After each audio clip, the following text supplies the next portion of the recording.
Thanks for watching. We appreciate you.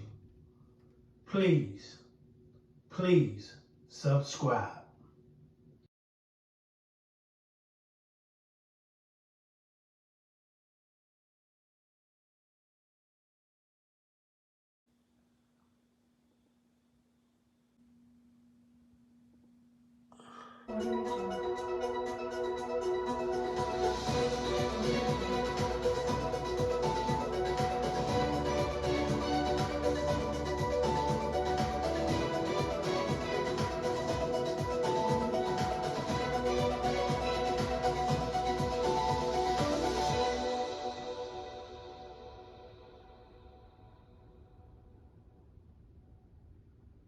A health alert this morning: if you use chemicals to straighten your hair.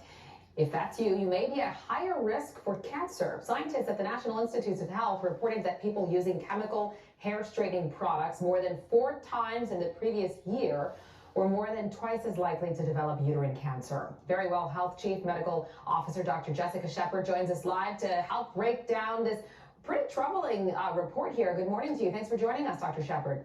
Good morning, Jeanette. How are you? Good. So break down just kind of broadly what prompted this study and what they found. Now, this is not a study that is new. I think that this is something that we've looked at in previous years, but I do just want to start off with giving caution to how headlines are read, because this can be quite alarming to anyone who may have used a relaxer, including myself, or in the past. And so it is very important from a healthcare perspective, and as a physician, when I have women who come into the office, is to help people understand exactly what this means for them individually and how this can increase the risk and what is that risk. And to your point, actually, I do want to get to that because it says it doubles the rate of cancer. They saw that it doubled it, but it puts it at 4%. So the number is still fairly small, and uterine cancer itself is extremely rare, correct?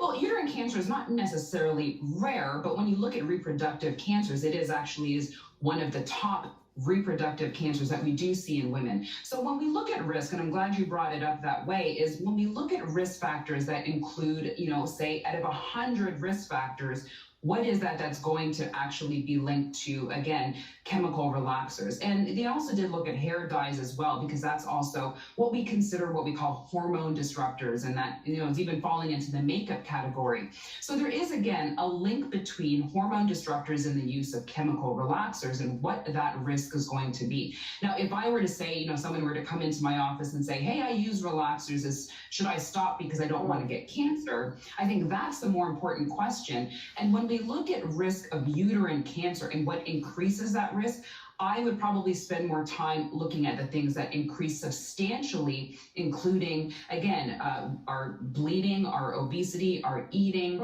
and then if you have, again, heavy bleeding, or if you have bleeding after menopause, these are actually more things that are going to increase your risk. Diabetes and hypertension also increase the risk of uterine cancer. So it really is in the pocket of risk factors. Where does this fall?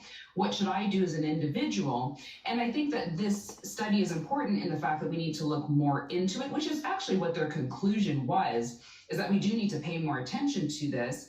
But in the realm of uterine cancer and risk factors, where does this fall and what does it mean to me individually? It's good to have that perspective. Just so that folks can get it in practical terms, does this mean lessen the frequency? Because they mentioned 4 times in the past year. Yeah, they actually looked at like 4 times greater than 7 times a year. And I think what was interesting is that they felt that it was a concerning increase related to the use. So I would say to people, if they feel that they want to be reassured with decreasing their risk of uterine cancer, this is a possible way to look at it from a lifestyle perspective. If I decrease the use of using, certain chemical relaxers, I know that I can be a part and play a part in decreasing my individual risk of having uterine cancer. All right. Thanks for the perspective, by the way. A lot of caveats there, but good to know about that. Thanks for watching. We appreciate you.